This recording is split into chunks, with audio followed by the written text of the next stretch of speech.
کہ حضور نے فرمایا اب سمجھیے کہ دیہاتی ماحول میں اگر زرعی رقبہ ہے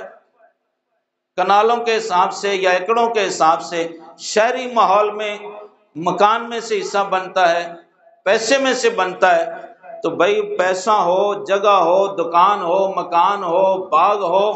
کسی مرد و عورت کا حصہ آپ ناجائز قبضہ کر لیں تو پھر بھائی جان یہ ارشاد سن لیں، یہ کسی مفسر کا یا کسی محدث کا یا کسی علامہ اور مفتی کا نہیں، یہ امام الانبیاء کا فرمان ہے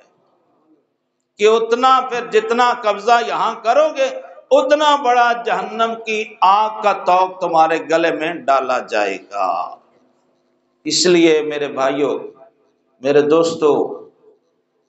تشریف لانے والوں، میں نے روزے کے مسئلوں کی بجائے یہ مسئلہ اس لیے رکھا، روزے کے مسائل آپ کو آتے ہیں، نماز کے مسائل آپ کو آتے ہیں، یہ جو میں نے اپنا درد آپ کے سامنے رکھا ہے یہ ہمارے اس وقت کے معاشرے کا ایک بہت بڑا ظلم ہو رہا ہے کہ حقوق نہیں دیے جاتے، مختلف ہیلے بہانے بنائے جاتے ہیں۔ اللہ تبارک و تعالیٰ نے، آخری بات میں یہ کہنا چاہتا ہوں، دل کے کان بھی میری طرف اب کر لو، یہ جو میں نے عنوان بیان کیا ہے اس کی اہمیت کیا ہے؟ آپ یہاں آئے ہیں جمعہ پڑھنے کے لیے، آپ نے آج کل روزہ رکھا ہوا ہے، آپ 5 نمازیں پڑھتے ہیں، بھائی نماز میں کسی بندے کا حق نہیں ہے، یہ تمہارا اور اللہ کا حق ہے،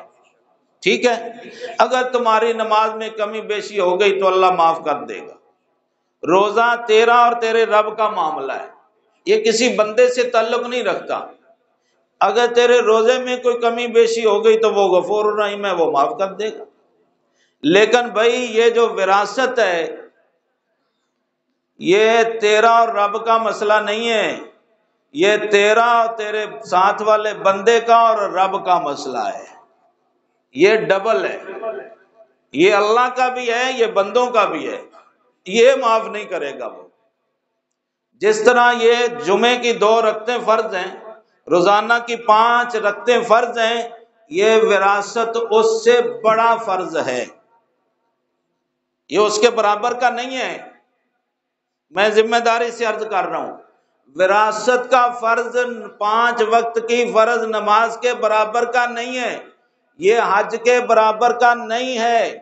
یہ روزے کے برابر کا نہیں ہے، یہ ان فرضوں سے اوپر کا فرض ہے، اس لیے کہ یہ عبادات صرف تیرے اور رب کے درمیان ہے اور وراثت تیرے اور رب اور بندے کے درمیان کا معاملہ ہے۔ یہ جب تک بندہ نہیں معاف کرے گا اللہ معاف نہیں کرے گا۔ اس لیے اس کی اہمیت کو جانو اور اس کو سمجھو،